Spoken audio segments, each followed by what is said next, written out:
started.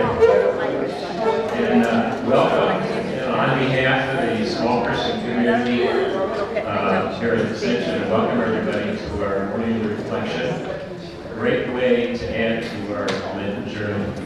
It's a good introduction to what's going to happen tomorrow, the Passion event. So for people who are at Ascension, you know, the logistics, bathrooms are in the back there, and right in the kitchen. There's bathrooms up here, kind of embarrassing when they use this one. So, Jeff Njus was gracious enough to accept the invitation to come speak with us today. I'm looking forward to it. And he's the executive director of Daily Bread. He'll tell you what that's all about, I guess. I hope he will, anyway.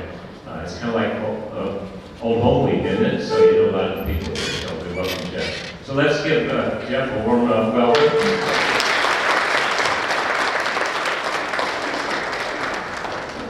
Thank you so much, Ken, and thank you all for being here.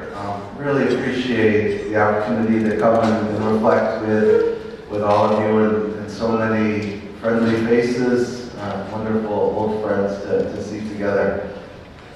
Thank you so much, Laura Dodson, for pulling this together, planning these weeks in advance, and the wonderful spread of bread, daily bread, as we came in today. Thank you, Laura. That was wonderful. A few questions about daily bread as I came in. And I want to talk about some of the practical things right at the start before we get into the meat of the topic that you see in the handouts. I have had the opportunity to speak at a number of churches in my role as executive director there at Daily Bread. And I always cherish the opportunity to talk about the spiritual aspects of what we do.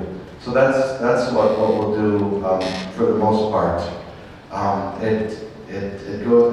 For me, it harkens back to the first day I showed up for work at Daily Bread.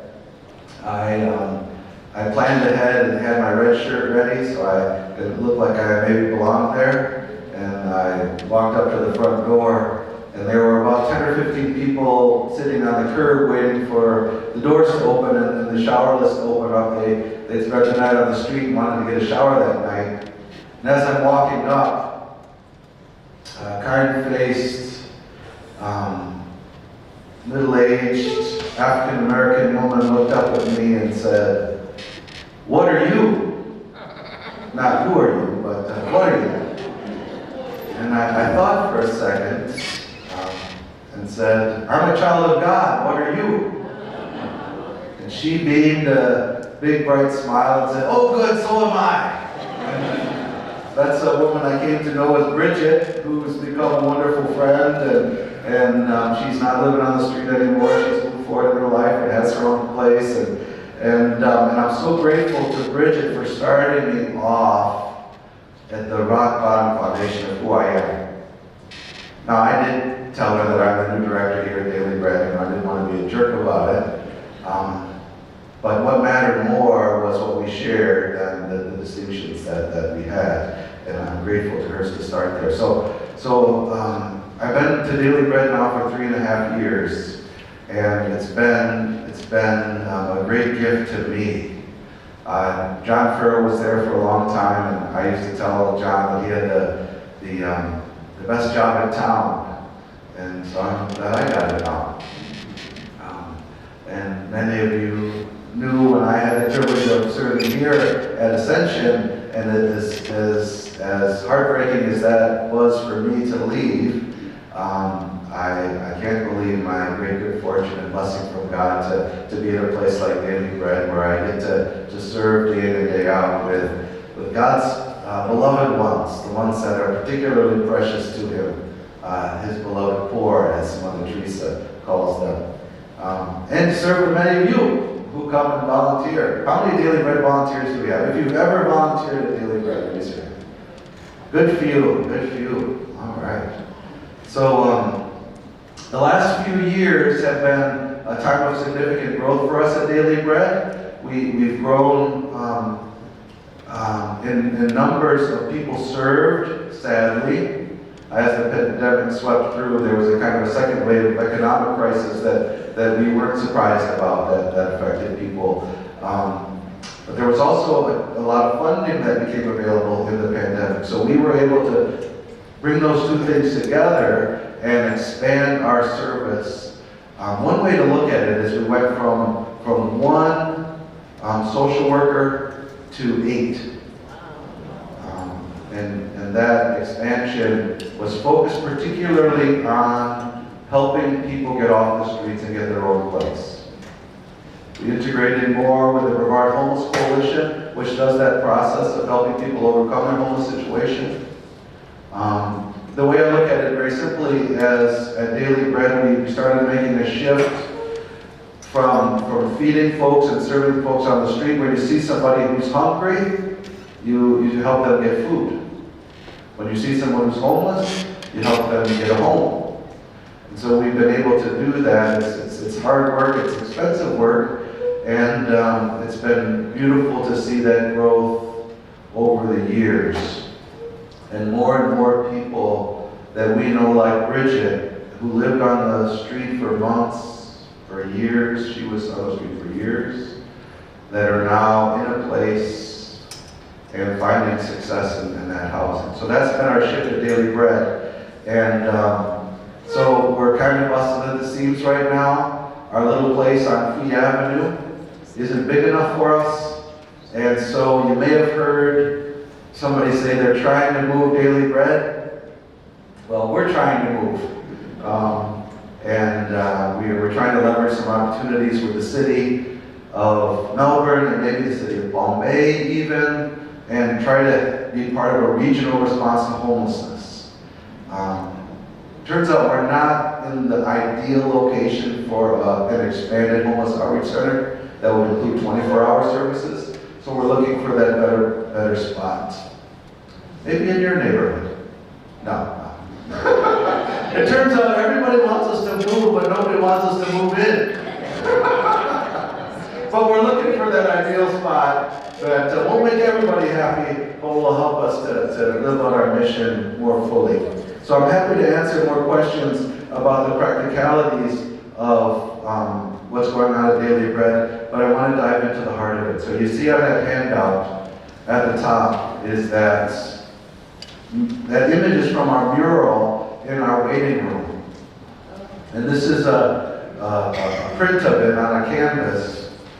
So I actually saw the artist last night. There was an event in downtown Melbourne. Christopher Maslow is a local artist that does murals all over town, and we were so grateful when he came and did one for us at Daily Bread. We just sat in my office and talked with a few of us about what happens at Daily Bread. I don't know if we use the word love exactly.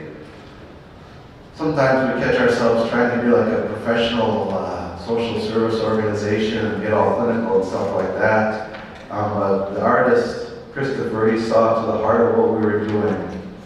And when he made this big, beautiful mural, what you see on the piece of paper is half of it, and then there's another part with an image of Martin Luther King and an image of a homeless man holding a sign that says "Seeking Love and Acceptance." And Christopher painted himself as the homeless man with a reminder that this could happen to anybody.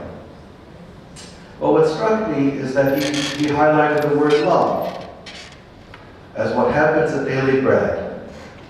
This is a place for loving. And I think it's helpful for us, maybe especially this week, looking ahead to what's coming in Holy Week, to remember what love looks like.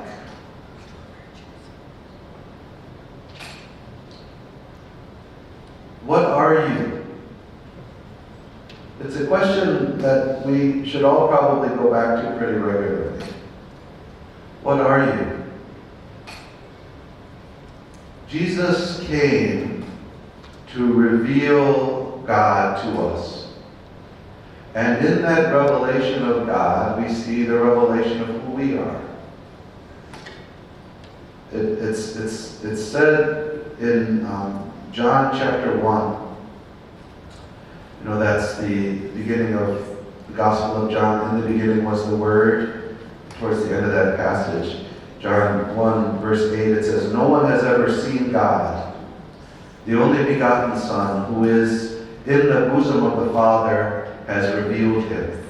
So right at the beginning of Jesus' mission, John, the gospel writer, wants to set out that this is what Jesus is, and this is what Jesus is here for. He is the only begotten Son of the Father, and he's here to reveal who God is. And it's that phrase that's caught me for a long time. Jesus, who is in the bosom of the Father.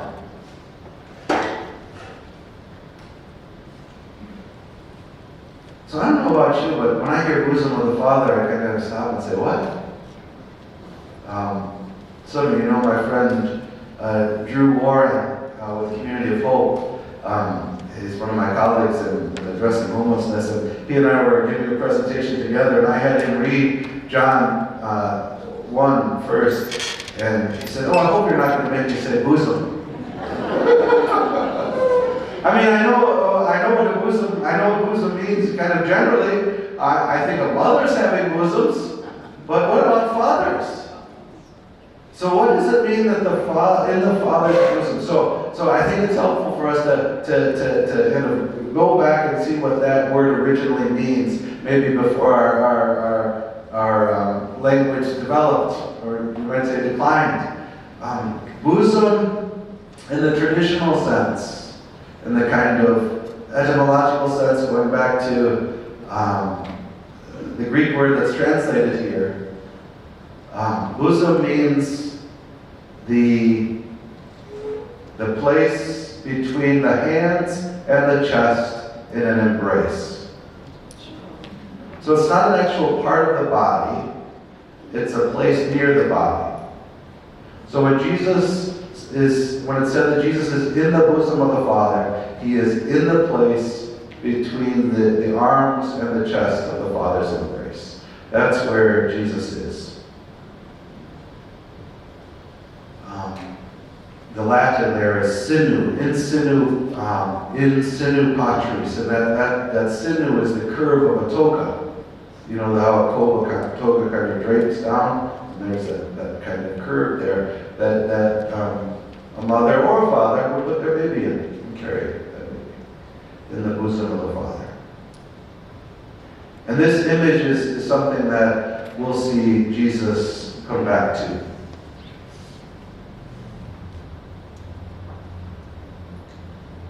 When he is trying to tell a story that will reveal who the Father is. Jesus, remember, his mission is very clear right from the beginning. He is here to show us who the Father is, who God is. This is who God is. I'm revealing him to you. What story does he pick? What's the best story that he has to show that? The story of the prodigal son. And the way Jesus tells that story, he goes to great lengths to make sure we really understand what he is saying. So we won't go through the whole story. We'll kind of jump to the dramatic conclusion. The prodigal son goes off, squanders his property. There's so much in that story which we talk about. First of all, he rejects his father, almost saying, "I wish you were dead, give me my inheritance." Goes off, squanders all his property. He's with the pigs. Horrible for a Jew to think about, in the pigs, eating what the pigs would be eating. Finally, he goes home. He's making his way back home, thinking he'll go back home and just be a servant on the property of his father. And his father sees him, and now we'll jump to the story. While he was still a long way off, so the father's been looking for him. The father saw him and was filled with compassion for him. Okay, that really communicates who this Father is. Jesus is coming to reveal the Father, and he communicates it. All right. He's watching for his son. Now, in the Jewish tradition, the elder, dignified father wouldn't presume to kind of lower his dignity and watch for the son. It'd be the son that would have to come and kind of grovel to the father. But no, he's watching for him. And he saw him and he was filled with compassion for him. But that's not enough for Jesus. He amplifies it.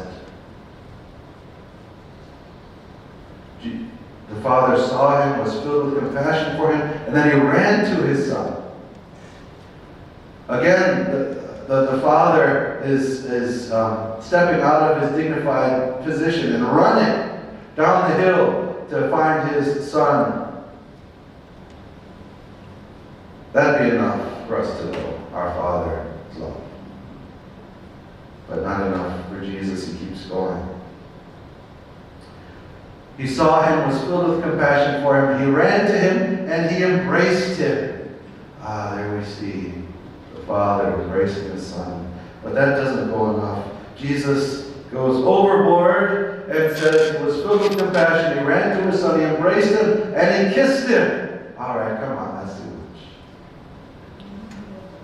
Such love that the Father has. Remember, Jesus' whole mission is to communicate the Father's love, and then he comes down and he's trying to teach these people here as he encounters folks in his ministry. And he says, all right, I want to explain this to you. God loves you. What that means is he sees you, he's filled with compassion for you, he runs after you, and when he catches you, he embraces you, and he kisses you.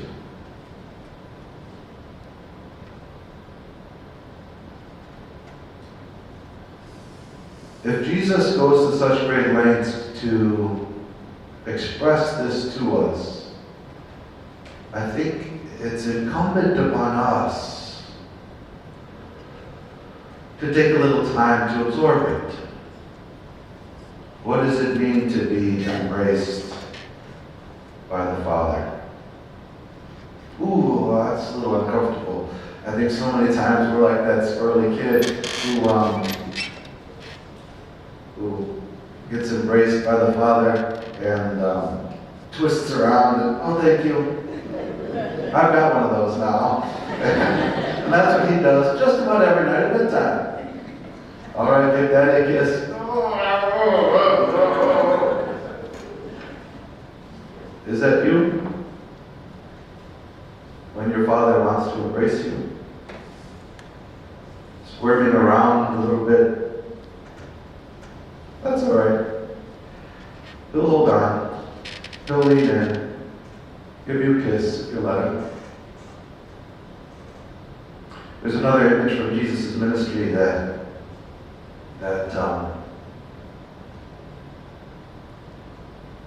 has the bosom.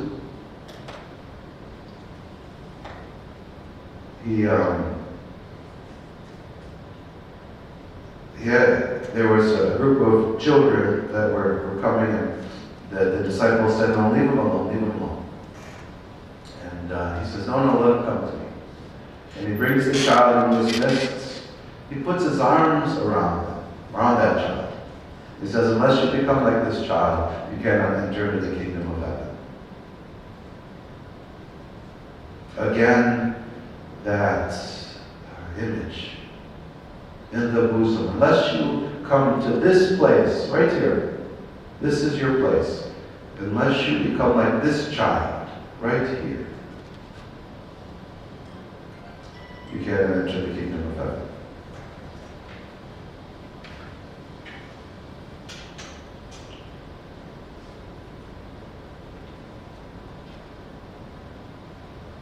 How can we enter into that?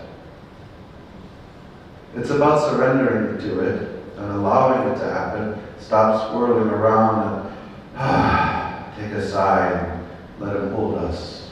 But we can also ask for it. Remember, I had neighbors. I was living in a housing complex called Hope Village that many of you know. And with Community of Hope, a group that houses homeless families. And there was a family a couple doors down. They were coming out of homelessness, and there was a 2-year-old there that became my buddy.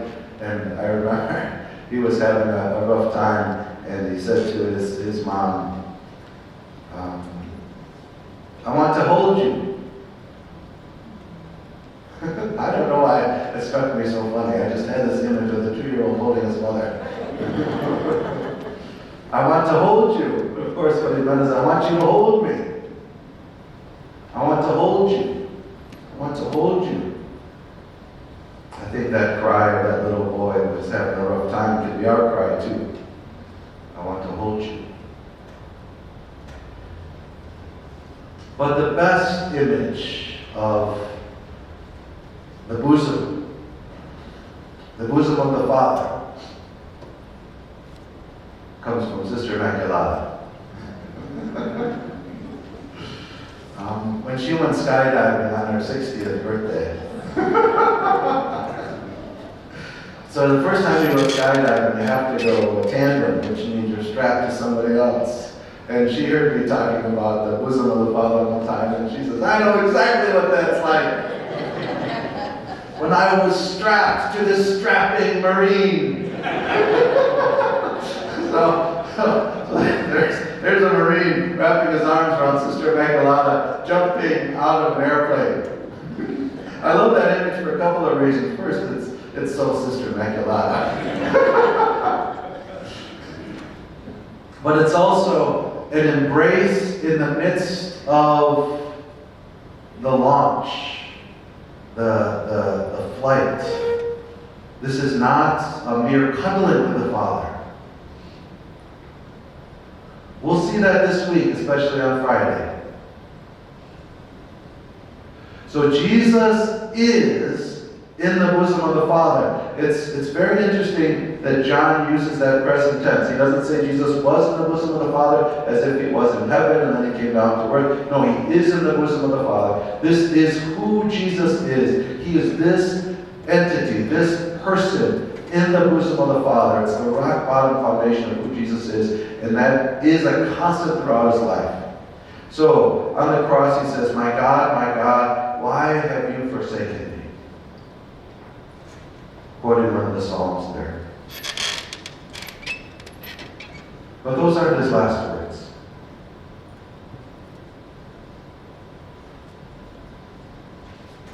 Can I borrow that sheet?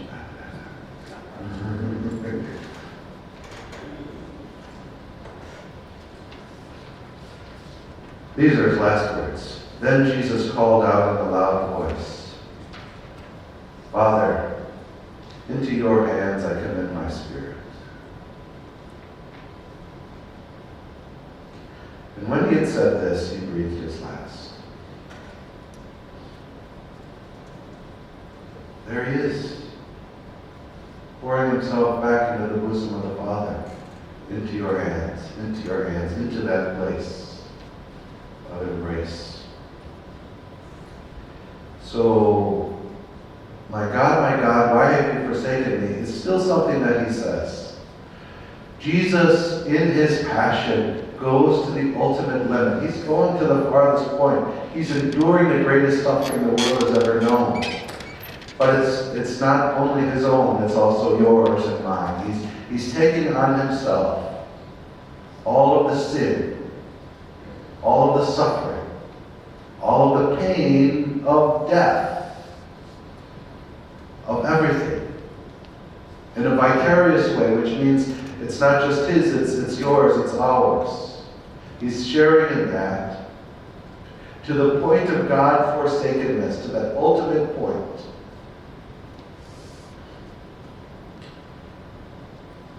Bishop Barron, the great teacher, who was one of my teachers, a great teacher to me, he used the image, this is probably not his favorite image, of the bungee cord. The cross as the bungee cord. I think it's a great one. Because it's almost like Jesus descends all the way into hell in God-forsakenness, and then right at the last moment, the bungee cord snaps, and it's as if all has come apart, And it snaps back together again, and he goes up into the bosom of the Father. And what's different now? He's got a hold of you. He's taken you with him. Jesus, who is in the bosom of the Father, now has you in his bosom, and in that embrace, you are going with him to the Father. He has gone to the deepest, darkest place that you'll ever see. Found you there, embraced you, and then taken you with him.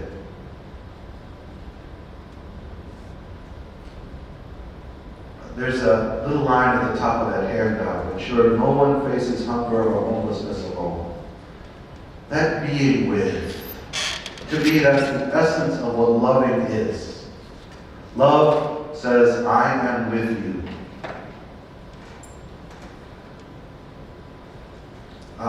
It's a very frustrating thing in daily bread when we can't help somebody in the way that they want to be helped, in the way we want to help them.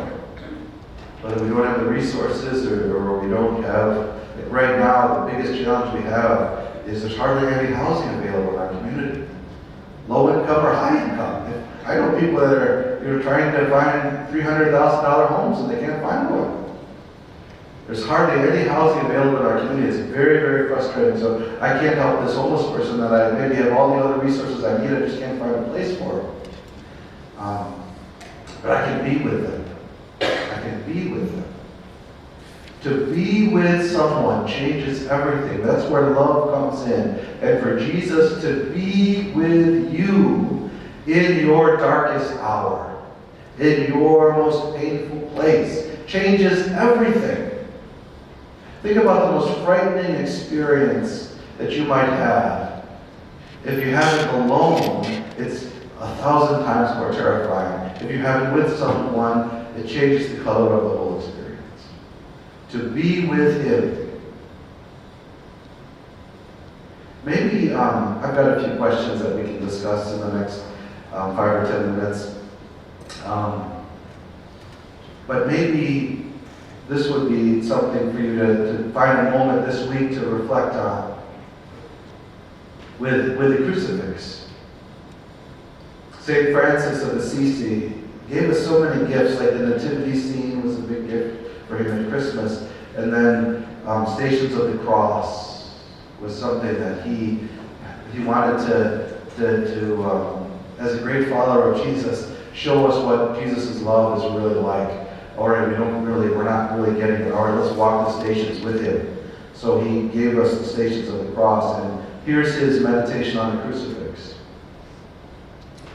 Behold Jesus crucified. Behold his wounds received for love of you. His whole appearance betokens love.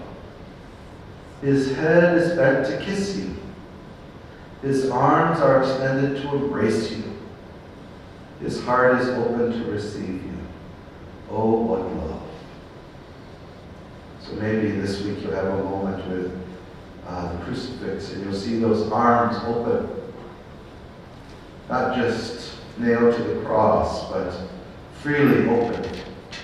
And an embrace to draw you into the bosom of the Father. So we'll take a break now. And you can have some time to discuss maybe the 3 questions. Peggy said she was hoping I was going to answer those questions. So I want to do Peggy. So after the break, Peggy will come up and tell us. No. But also feel free to grab some more of that delicious bread, go to the bathroom. We won't look at you if you go to the store. All right, we'll get back together in about 10, 15 minutes. In the table here up front, that first question, what does Jesus mean by saying, my God, why have you forsaken me? And I like what Tony said. He talked about, I'll rephrase it. I won't quote Tony.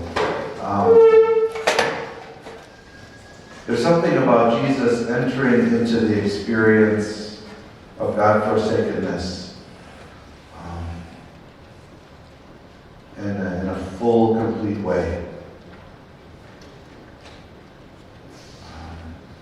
But Tony was going back and forth, but Jesus was fully human, but also fully divine. A paradox, remember, is something where we hold two things together that seem contradictory but are not. They seem contradictory, but they're not. That's what a paradox is. And being fully human and fully divine is a paradox. And Jesus is bringing us into a deep paradox here because he enters into God forsakenness. There's a word for that, hell. He goes to hell. But if the fundamental definition of hell is the place where God is not, if God goes to hell, hell is transformed.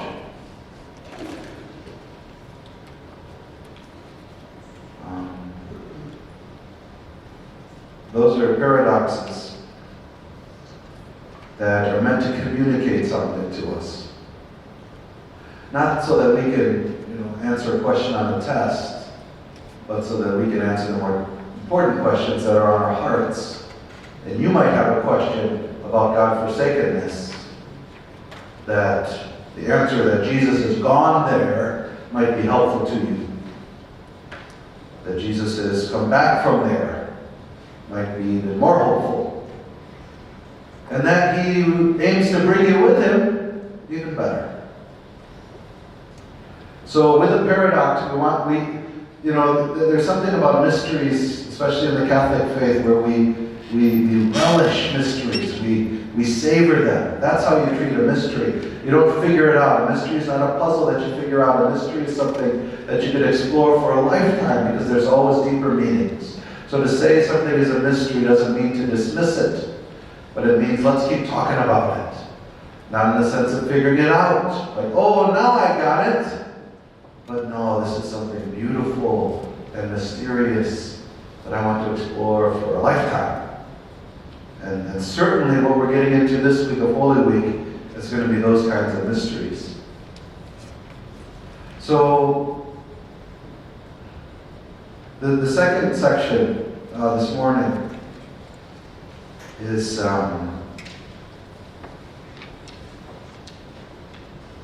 based on Matthew 25. And then, more simply, that command, which is the second great commandment. The first great commandment, love the Lord your God with all your heart, with all your soul, with all your mind, with all your strength. In a way, you could say we were talking about that in the first section, loving God, letting him love us and loving him in return, entering into his bosom. And then the second section, love your neighbor as yourself, the second great commandment. So on the sheet there, let's read that. So Jesus is telling a kind of parable of the sheep and the goats, different from his other parables because it's about the last judgment. Separating, the great judge separating the sheep from the goats. Jesus describing what the last judgment will be like. Interesting to me that both the sheep and the goats didn't know what he was talking about when he said, when I was hungry, you gave me food, or when I was hungry, you did give me food. They both didn't know what he was talking about. So let me just read that section before you. Lord, so the sheep over on this side, well done. Enter into the kingdom prepared for you from the Father. But wait, Lord, when did we see you hungry and feed you, or thirsty and give you something to drink? When did we see you a stranger and invite you in, or needing clothes and clothe you? When did we see you sick, or in prison and visit you? The king will reply, I tell you the truth, whatever you did for one of the least of these brothers of mine, you did for me.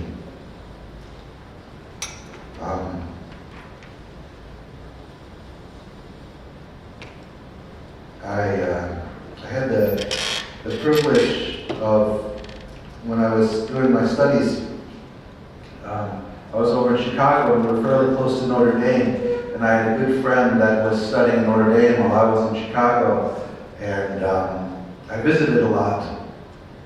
especially on afternoons in the fall, on Saturday afternoons to watch football game. Surprisingly, they would get student tickets, and he had a lot of friends that would rather study than go to a football game, so they gave me their ticket to get to the football game. So it worked out nicely. But I didn't just go for football games. I went one time for a great lecture from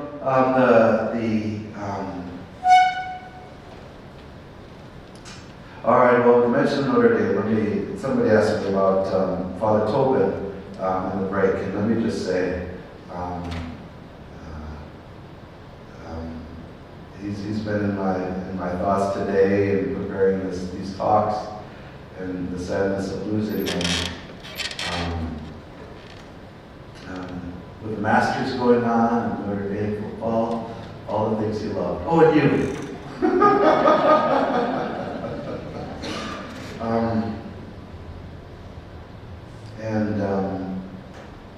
I have to say, when Father John came to us, I'd met him a few times. I didn't know him really well. But the first time he celebrated Mass here, I just breathed a sigh of relief. I'm so grateful for Father John, who you can tell right away just loves the Mass. That's the first, maybe most important priority of a priest. If he can love celebrating Mass, and because that's the heart of the mystery that he's drawing us into. If he can love us and love the Mass, that's great. That'll do it. That's perfect. And that was very clear right from day one. So Father John came to Daily Bread the other day. He's visited a few times. He's been very supportive of the work we do. And I'm so grateful to him. So I went to Notre Dame, not for a football game, but to see the great liberation theologian from Peru, Gustavo Gutierrez. A great, eminent theologian, beautiful teacher, written many books, and I was happy to hear a lecture. And I came to the end of the lecture, and he talked about the beauty and power of the preferential option for the poor that the church has, and drawing us into that. And at the end, I asked him about Matthew 25. I asked him, what does it mean that Jesus says, whatever you do for the least of these, you do for me? And I'll never forget his response.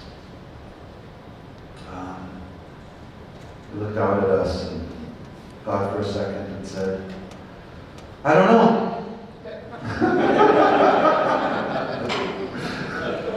Well, another mystery. Here we go.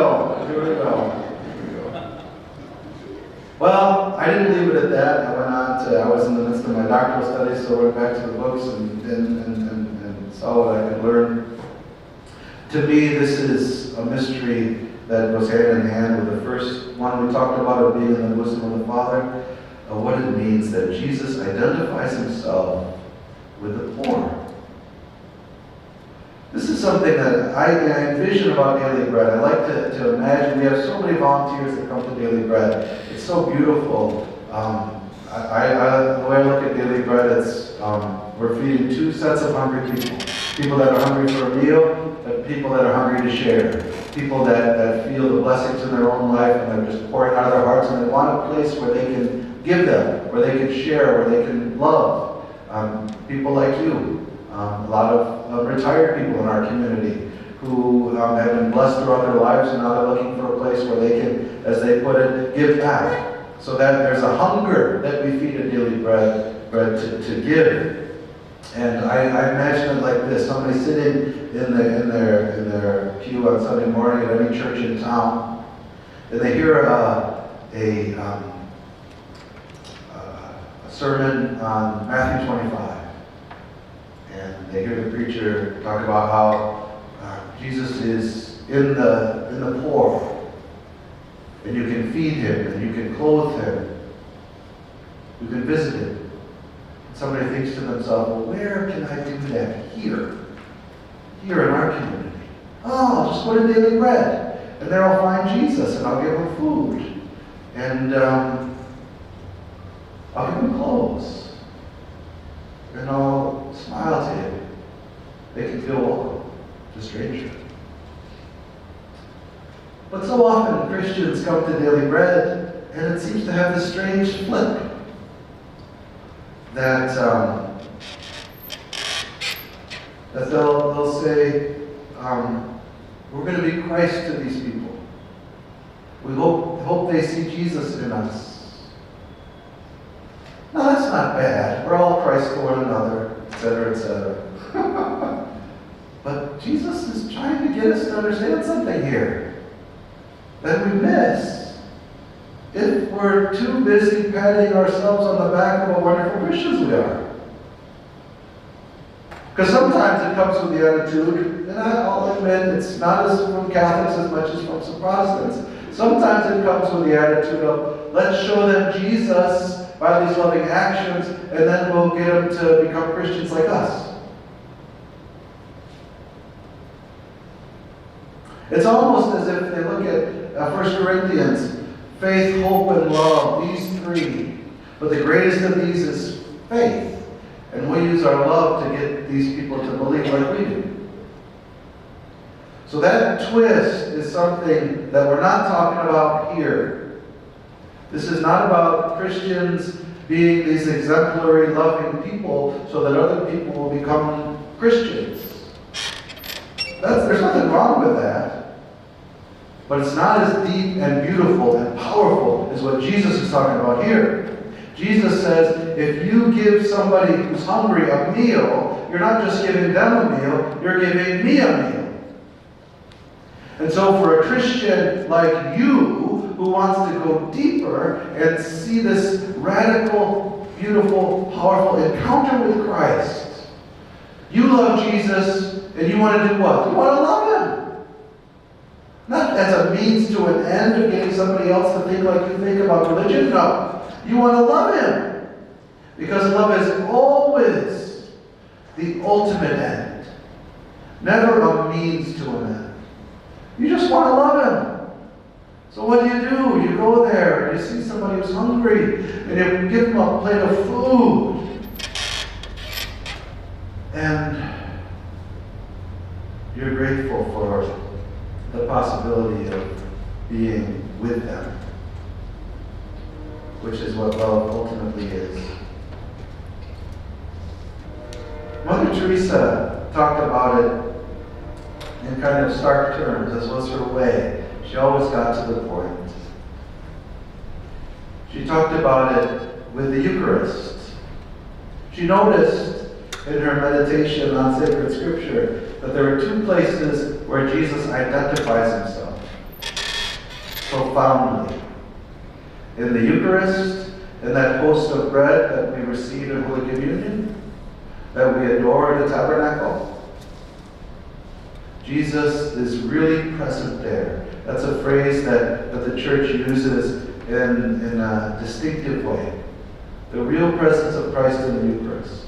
But then she noticed that there's another place where he talks about himself and that kind of identity.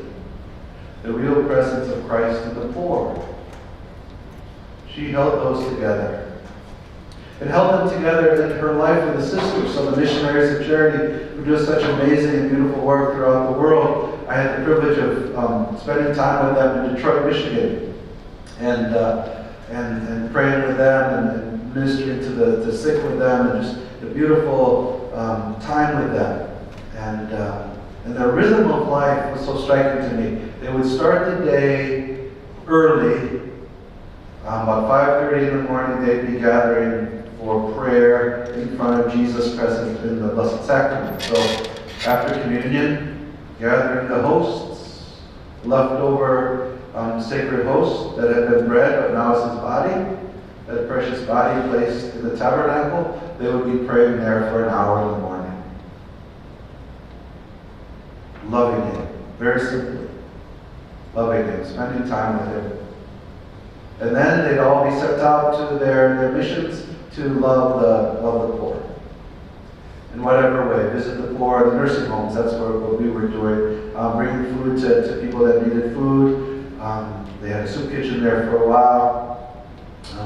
Loving the poor, loving Jesus in the poor, loving Jesus in the poor. And then they'd come back in the evening, pray for another hour in front of the tabernacle, loving Jesus in the tabernacle.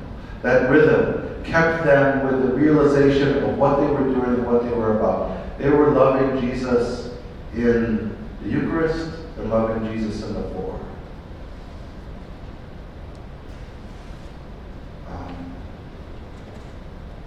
How do we do that? How do we remember? So this is the part of the talk today that I need the most. So if it sounds like I'm talking to myself, it's probably because I am. How do we remember?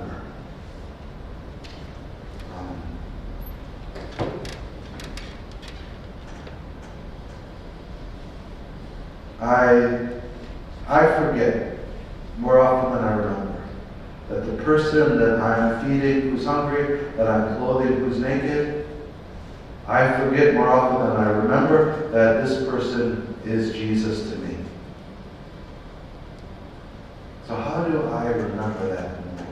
It's something I've been working on, concentrating on, talking to my staff at Daily Bread a lot about. It's something we work on. So they've done studies on for social workers about what makes a social worker most effective, and the thing that makes them most effective is empathy. There's another word for that, less fancy word is love. Empathy means feeling, allowing yourself to feel what the other person is feeling, recognizing their otherness. Getting out of yourself is a more frank way of talking about it. Love is another way to talk about it. So, how do we do that?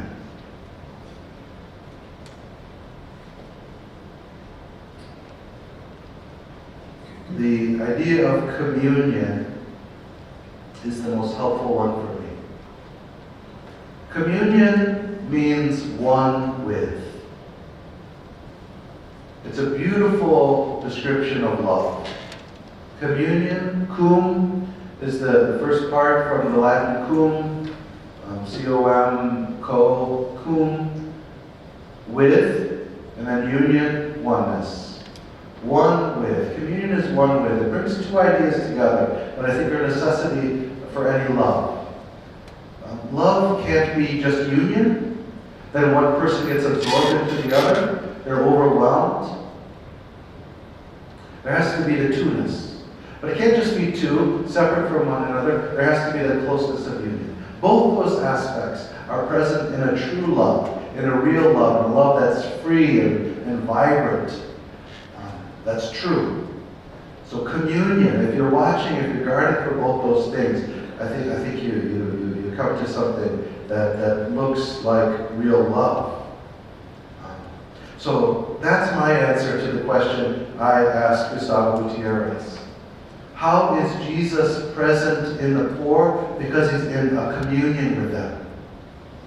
It's not that this isn't a mind trick that we're playing with ourselves.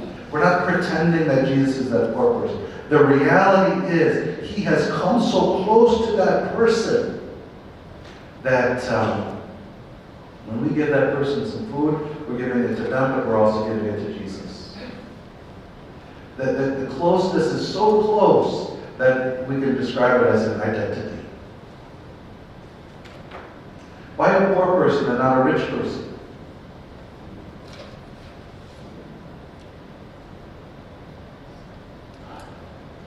Well, rich people like us, everybody here included, doesn't have to worry about their next meal because Laura's busy fattening us up with all that delicious bread. We can count ourselves rich today because we have enough to eat beyond our daily bread. Rich people like us can forget God so easily. We can forget God so easily. We can let him drift far, far away, and we'll be without him. People in poverty do not have that luxury. What they have is the closeness of God. We hear it every day. How are you today? Well, God woke me up today. I'm doing great. I don't have anything, but God has me. We hear those statements of faith every day, that the person in poverty opens up their hearts to the closeness of God. A communion exists there. Can I enter into a kind of communion with the person I'm encountering? Now, communion isn't always a helpful word there, but that's what I'm looking for. 2 and 1. The experience of being 2 and 1. I want to be with that person in a way that acknowledges that we're 2 distinct people, but also that there's a oneness there. And I've got an acronym that I found helpful to me, and it might be helpful to you. It breaks me from the illusion of self to the reality of us. Love is the deepest, truest reality, not self. And so instead of saying, I am, God can say that, but I can't.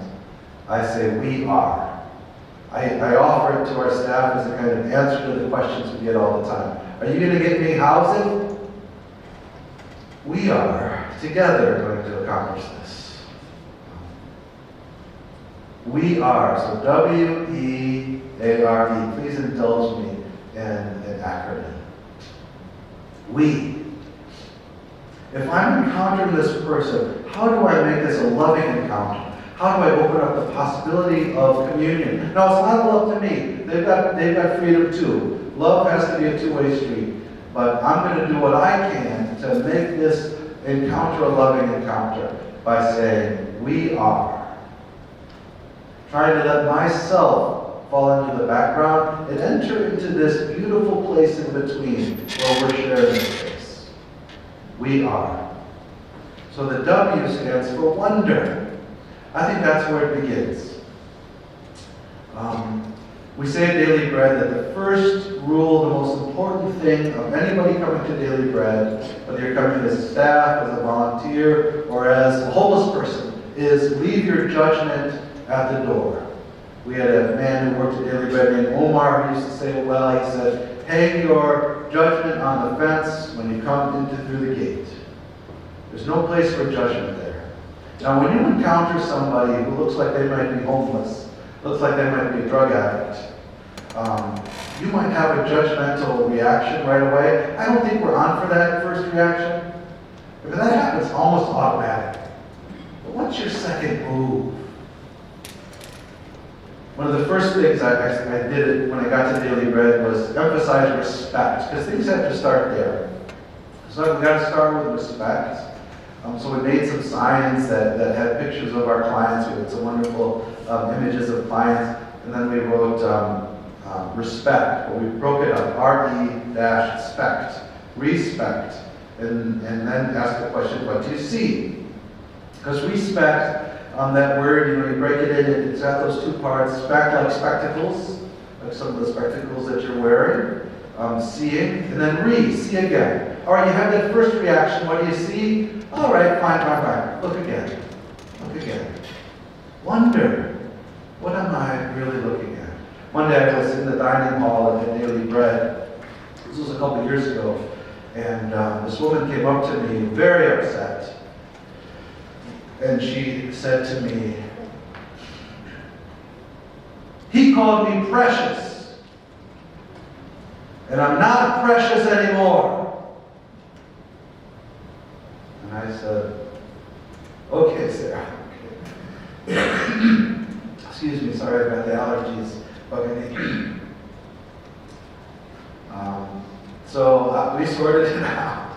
And I went and kicked him out. Because for him to call her precious meant something nasty. Because Precious used to be her street name when she was a prostitute. And that guy saw her and he wanted to drag her back into that life. And put her in her place. Who do you think you are being happy and enjoying your lunch here at Daily Bread? I know who you are. I know what you are. You're precious. I'm precious. How are you? I'm not precious anymore. The way she said that was so strong. Of course, I had to smile to myself. You are precious. That's the thing. You're precious. No.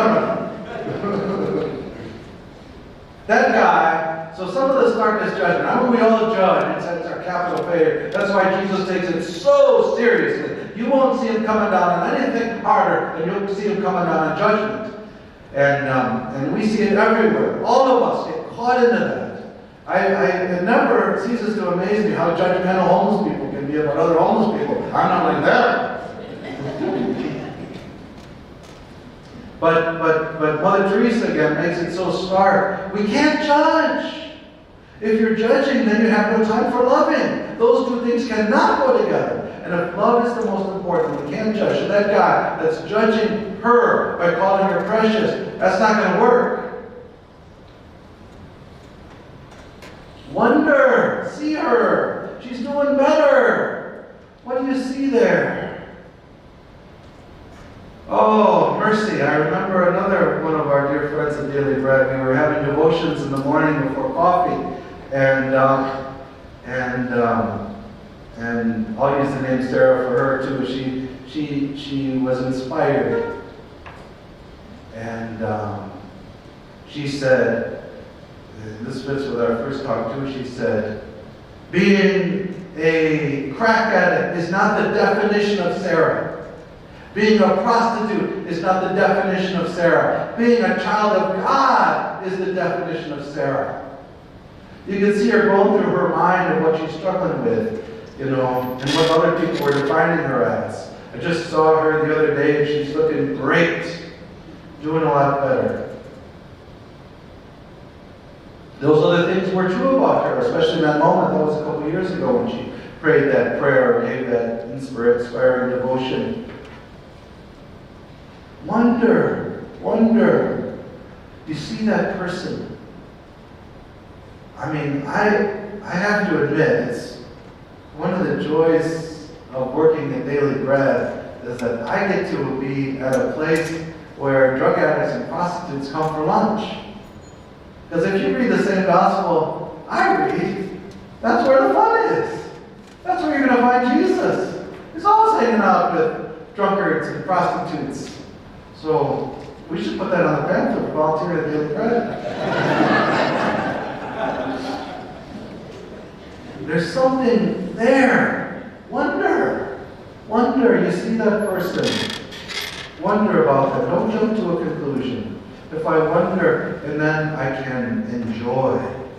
That's the E. Wonder, enjoy, and we'll get to the A. There's a woman. Sometimes we don't use the names of people at Daily Bread because there can be a stigma about being homeless. But I know a good few people that are proud of what they've been through and overcome. One is a woman named Virginia who has had a rough life, as just about everybody has, and she got to Daily Bread after retiring from prison for a good long while. And we were trying to help her get an ID. That's one of the things we do there is we try to get your documents, ID, birth certificate, social security card. Those are important for a housing opportunity, but really just for life in general. And it's taken us forever to get her an ID. And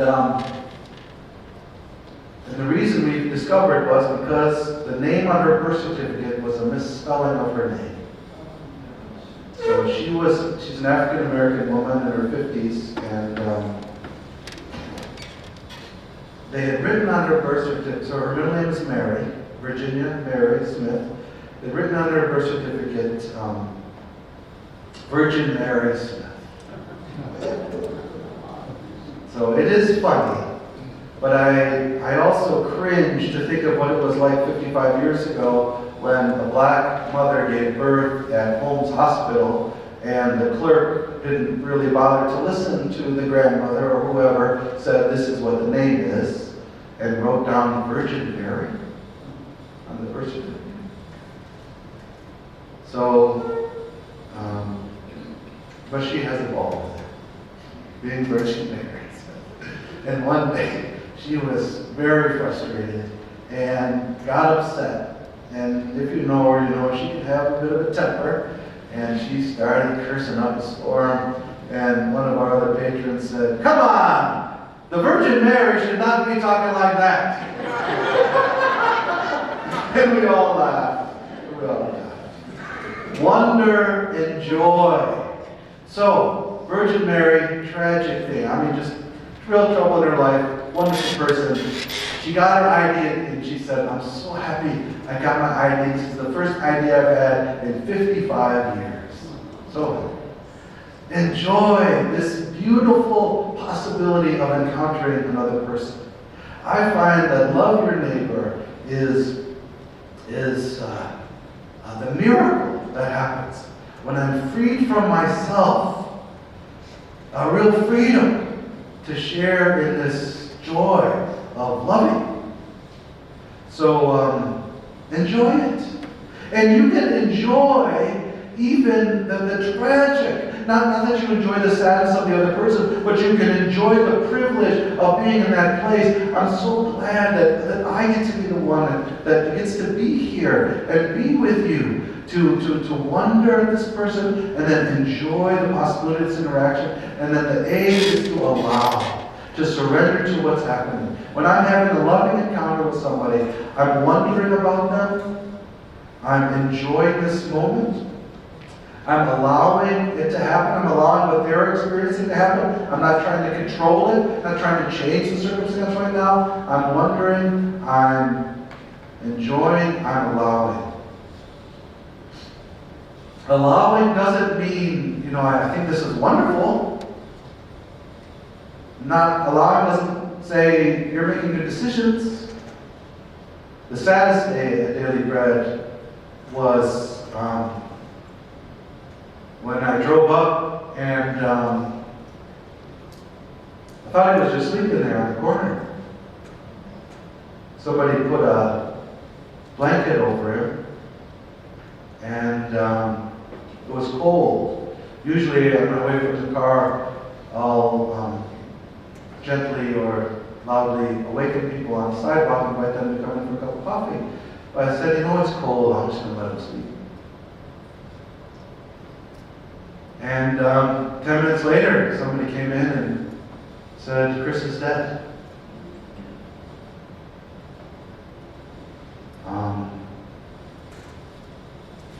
After a struggle with addiction and jail and lots of challenges in his life, he died. And his last words to me, I didn't remember until I was calling somebody up and saying, "Yeah, somebody passed away at Daily Bread." "Oh, you just saw him." Because I was giving a tour at Daily Bread to some of our new board members, and Chris drove by in the back seat of a convertible, and he shouted out to me, "I love you, Jeff!"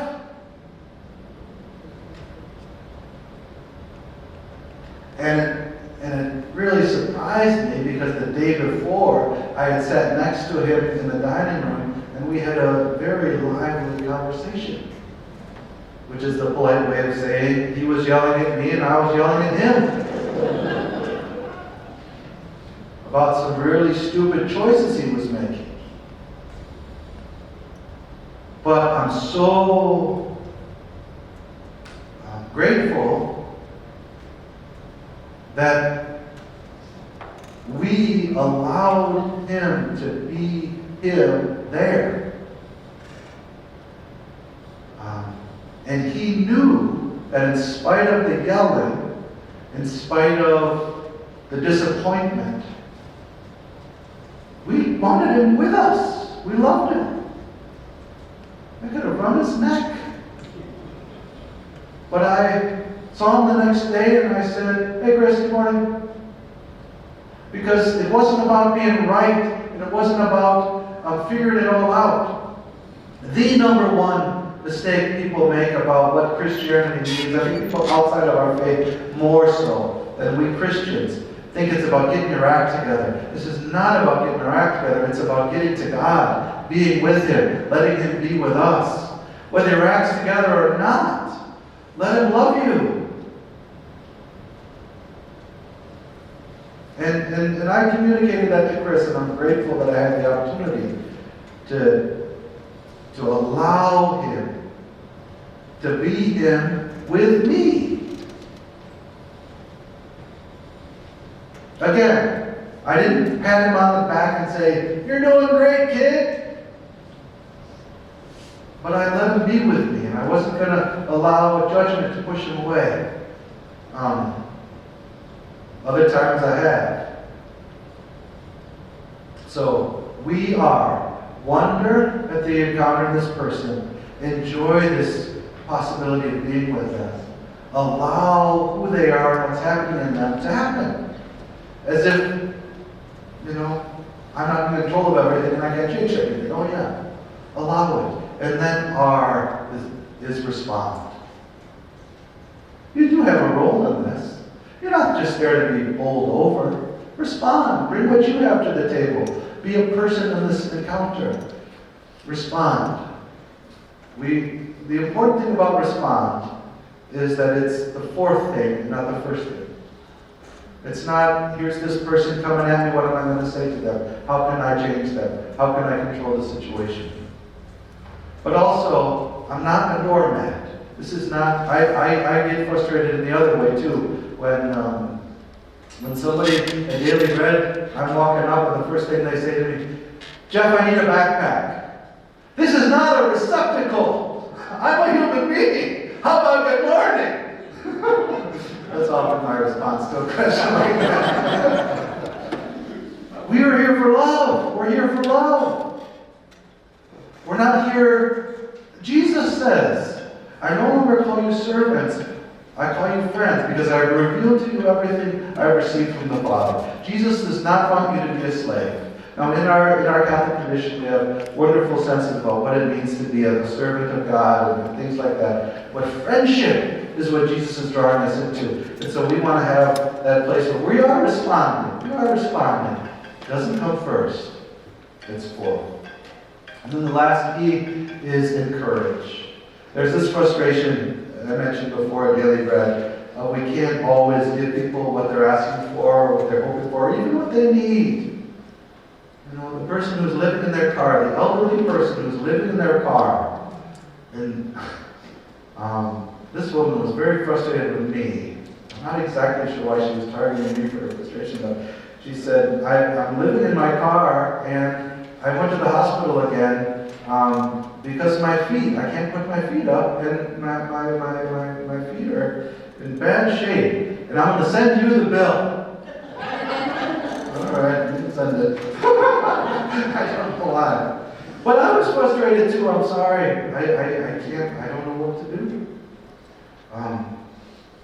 I can encourage. I can give a word of encouragement. That's not nothing.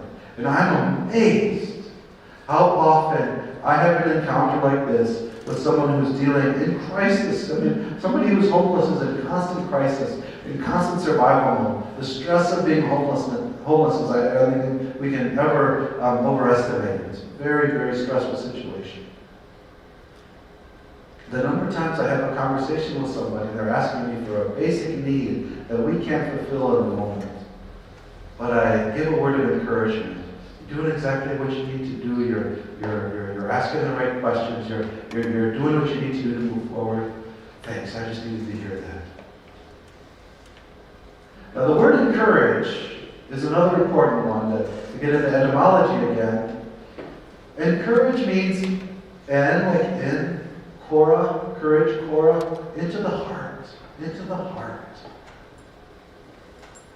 We can get into the heart if we have this real loving encounter. We are. Wonder, enjoy, allow, then we can respond and encourage that person. So again, that talk was for me. I needed to hear those things. I need these reminders every day. But I hope it might be helpful for you to encounter Christ, especially in the poor, and whenever you encounter Him in your neighbor. All right, should we take another 10, 15 minutes?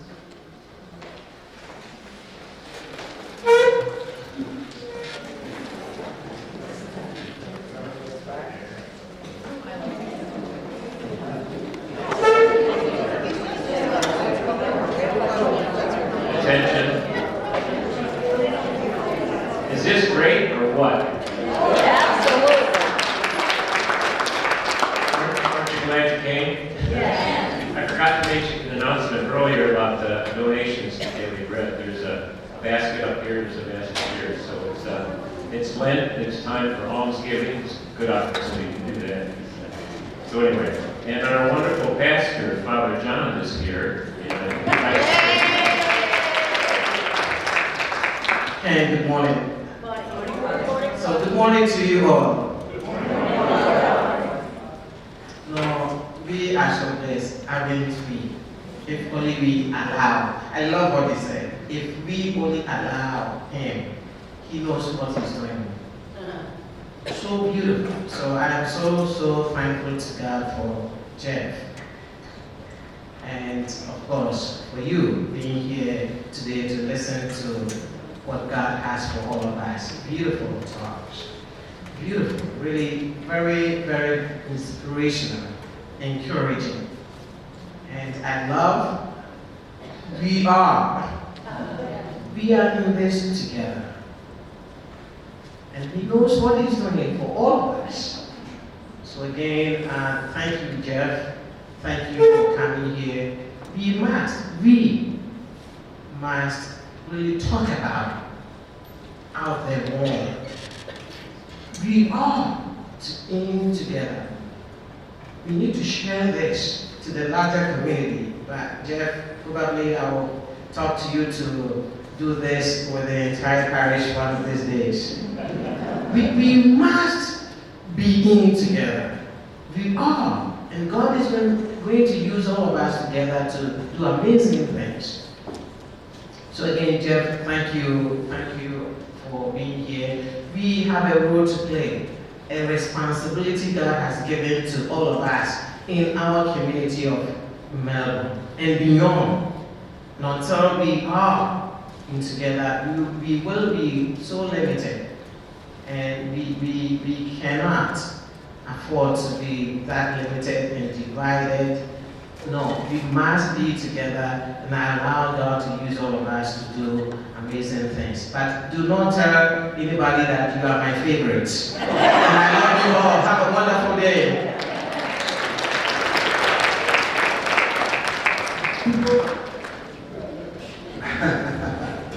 Thank you so much, Father John. Thanks so much for your encouragement and for your love. So, the third and final talk, which aims to be a shorter one, we'll see though. We come back to this word, love, really believing that it's the most important thing.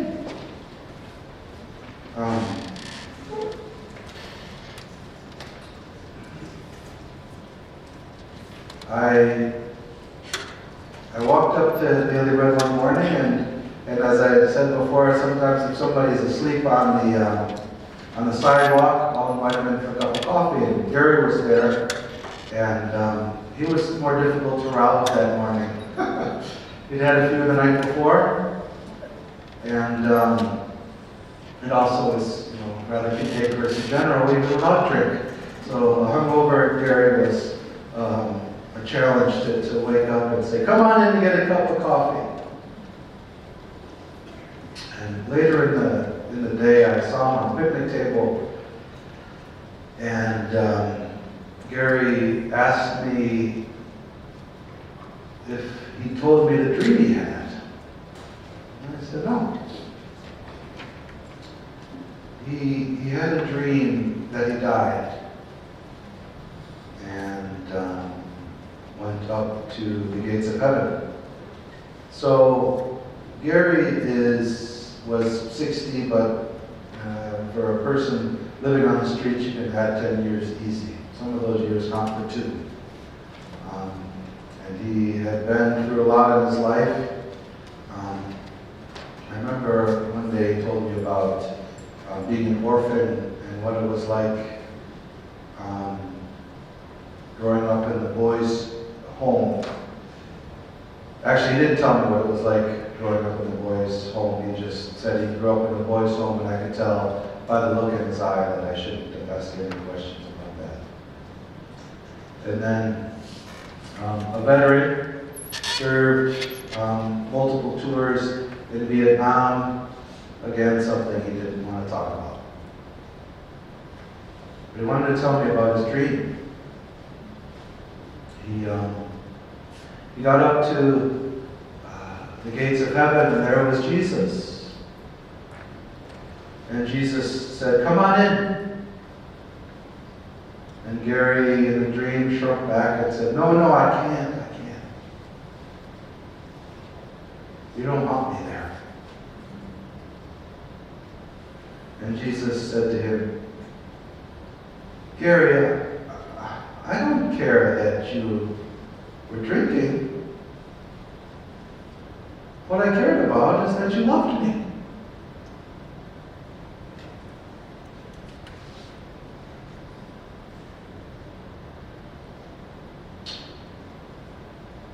Jesus told his disciples, "If anyone wants to come after me, he must deny himself, take up his cross, and follow me." Now, I don't know anybody who had tougher crosses than Gary. There's probably people that did. Everybody's got their cross to bear, as they say. But I know that in the midst of carrying his cross, Gary loves Jesus. Jesus is very precise in what he says. Deny yourself, take up your cross, and follow me.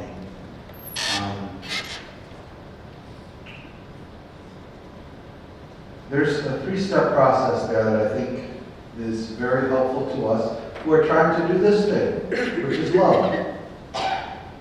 First of all, deny yourself. Deny yourself. What I think that means is you're not a self. It's not something that you are. It's the biggest lie I know of the devil. I think the devil whispers in our ear the biggest lie he has of all. You're alone. You're alone. You're alone in this. It's not true. You are not a self that's on for self-protection, self-sustaining, self-care, all that stuff. It's not what you are. What are you? We started there. You're a child of God. You are a person in relationship. This is what you are. That's much truer to the reality of who you are. The moment you were born, you were not a self. That's absurd. Here's this baby on for self-actualization? Ridiculous. No, you are a person in relationship with your mother, with your father, with everybody else who comes into your life. You are always a person in relationship. More fundamentally, you're a person in relationship with God. Deny yourself, to me, means just ignore the foolishness, the lies of the devil that says, I'm this kind of autonomous entity. I'm not a self, I'm a person. A person is in relationship.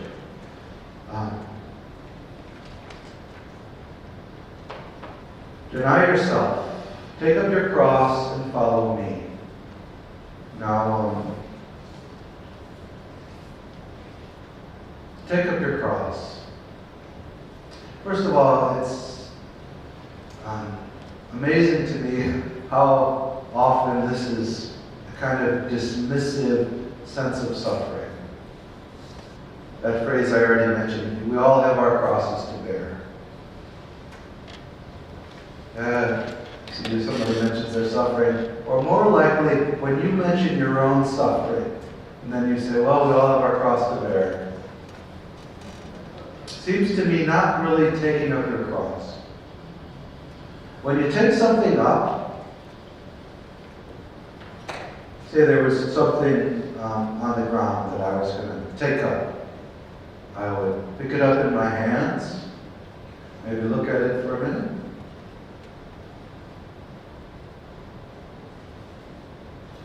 I would have to acknowledge it. I would have to hold it. That's what I would be doing when I was taking it up. What about your cross? I think we can make the mistake in two directions. We can ignore it, pretend our suffering isn't there, pretend that pain, that difficulty is like, this is a shame to me, of where take up your cross is flipped to the exact opposite of ignoring your cross, toughing it out. Whatever doesn't kill me makes me stronger. That's the Marine Corps, not the Catholic faith. Take up your cross. So a mistake we can make is pretending it's not there, or pretending it doesn't bother me, or kind of toughing it out, kind of being indifferent to it or dismissing it. That's one mistake. The other mistake is to be crushed under the burden of the cross. Just letting that bear down on me completely. It becomes the only thing in my life.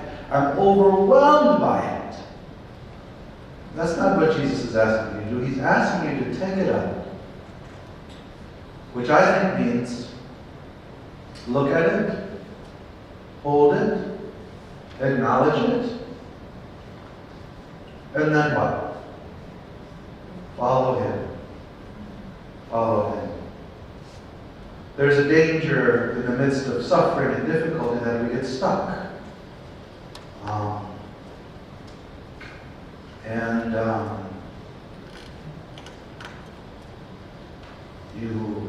You feel the burden of your cross, and you can't go anywhere. I want you to keep moving. Keep moving. Follow me. Follow me. Two things are in that: movement and His presence. You're with Him in this. You're not alone in this. You're following Him. You're on a journey, but you're not on a journey alone. You're with Him. Deny yourself. You're not a self. You're a person in relationship. Take up your cross. Notice it. Hold it. Look at it. And then follow Him. Move. Don't get stuck. I often say that to somebody who is experiencing homelessness. Maybe they became homeless recently and this is their first time experiencing it. I say, homelessness can happen to anybody, believe me. The folks I talk to daily, there are people like you or me that had some dominoes fall. I could lose my housing. Something drastic could happen, but I'd have people I could turn to, where I could stay for a while. But if other dominoes fell and that didn't happen, I could end up on the street. It could happen to anybody. And most people who become homeless, the vast majority of people become homeless, it's a short period of time, and then they find their way out of it. The next section of people who become homeless, they need a little bit of help, just a little bit of a boost. Maybe we call it a bridge housing, maybe bridge in a hotel for a little while and they're off and running. Maybe they need a little bit of help moving into a place, like they can afford the month-to-month rent, but not the first month, last month deposit, or whatever it is to move in. So that's the second. So most people resolve on their own. The next largest percentage of the homeless population needs a little bit of help. Then there's that other third. These are folks that get stuck. So at Daily Bread, we try to put most of our efforts into not helping the people that don't really need much help, but really rolling up our sleeves and getting out the crowbar for the person who's stuck. So we want to keep moving, following Jesus, and not alone.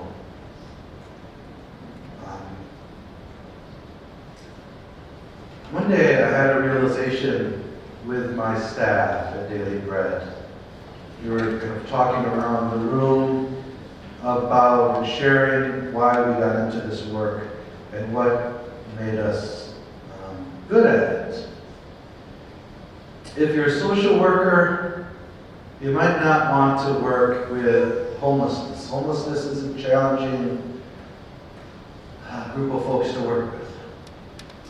If you're working with people that are homeless, you might want to work with homeless families or other groups that are maybe not as challenging to work with. You want to work with people that are, the phrase would be unsheltered homeless, people that are really in a desperate situation, living on the street or in the woods. That's who we work with at Daily Bread. And there's a lot of people experiencing homelessness in our community, people that just can't afford a place. That's happening more and more. And there are a lot of resources in our community to help them. And sometimes when I hear a pitch from another organization working with homeless people, maybe they're working with family homelessness or something like that, we want to make sure that there are no homeless children in our community.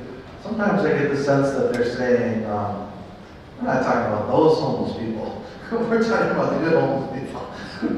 So I guess our pitch at Daily Bread is, we're talking about those homeless people. Who's going to help the drunks and the prostitutes? We will. Doesn't make for good brand advertising. So talking around the table with our staff, what made us successful in what we do? I think one element that was a thread was having a significant failure in your background.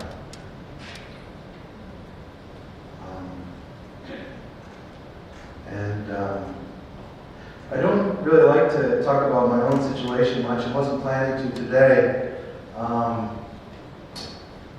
But I did ask the Spirit to lead me. And what I shared with the staff that day was about a failure in my own life. And which I think helps me in my work at Daily Bread.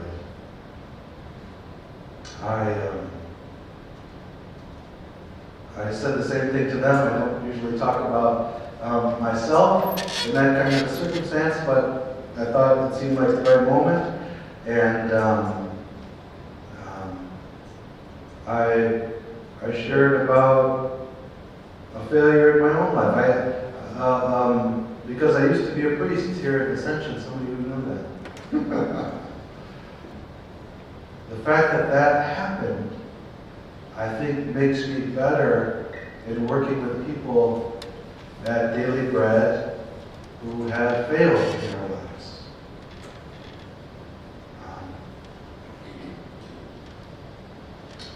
And one thing I did realize in that process was that what seemed to be the most important calling of God on my life wasn't the most important calling of God on my life.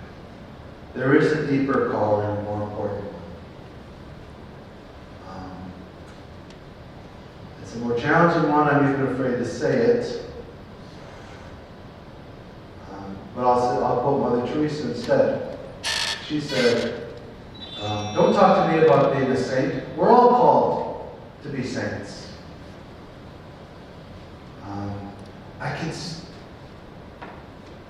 I can still be what I am. What are you? A child of God.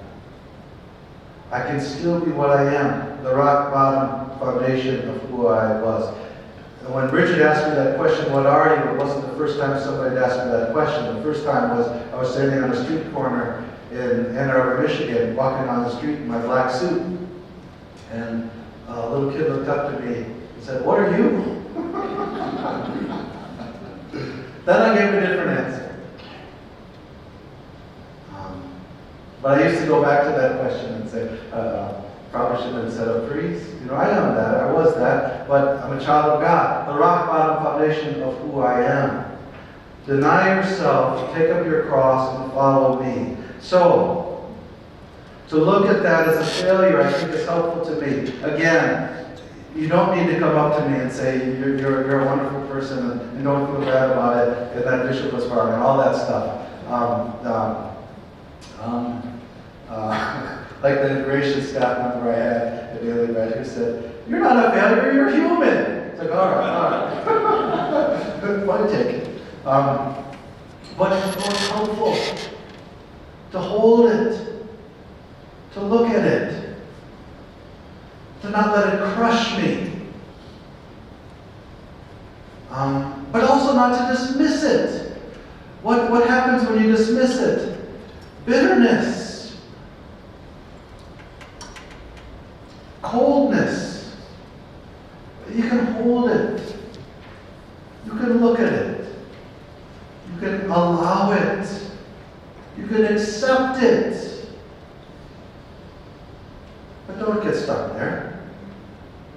I followed him. Somebody said that to me today. It seems like God brought you to a better place. It was a long time ago. I told John Farrell that he had the best job in town, and I meant it.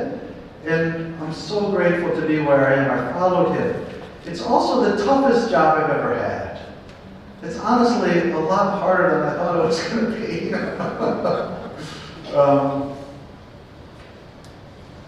Follow him, and he takes you someplace beautiful. So,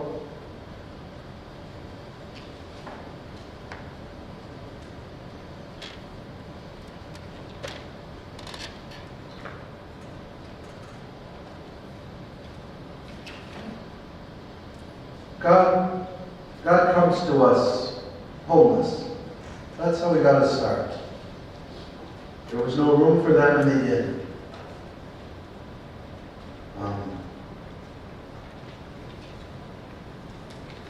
Later in life, he said, "The Son of Man has nowhere to lay his head." He was homeless when he walked this earth. He identifies especially with the stranger, the homeless, the least of these. He never dominates. He speaks to us in a still small voice. Why? What does he want from you?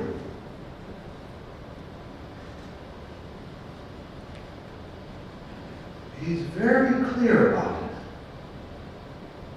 He wants you to love him. He doesn't care that you're a drunk. He cares that you love him. He doesn't care that you failed in this, that, or the other. He cares that you love him. And he doesn't get a lot of that. I remember one of the quotes from St. Therese, the Little Flower, that just kind of shook me when I first read it and would come back to it. She said, God isn't loved very much, even by priests and nuns. They're supposed to be professionals. So in this coming week, we'll have our opportunities to do various things. But he's going to want one thing from us. And my hope for our time this morning is that we'll have had an opportunity to open our hearts a little bit to hear that invitation, that still small voice that says, come and love me. Our response might be that we talk to him a little bit this week, just in that simple, open-hearted, honest way of conversation that a child of God has with his father. Maybe we'll spend a little time in the church just sitting and being with him, to be with him. It's so beautiful on Good Friday when we're just with him there. What do you do when you love somebody? You talk to them. You spend time with them. You also embrace them and kiss them.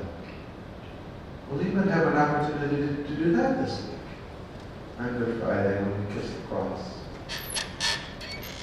St. Thomas Aquinas, the great theologian of our Catholic tradition, met St. Boniface in a traditionally told story of a great meeting, two great theological minds.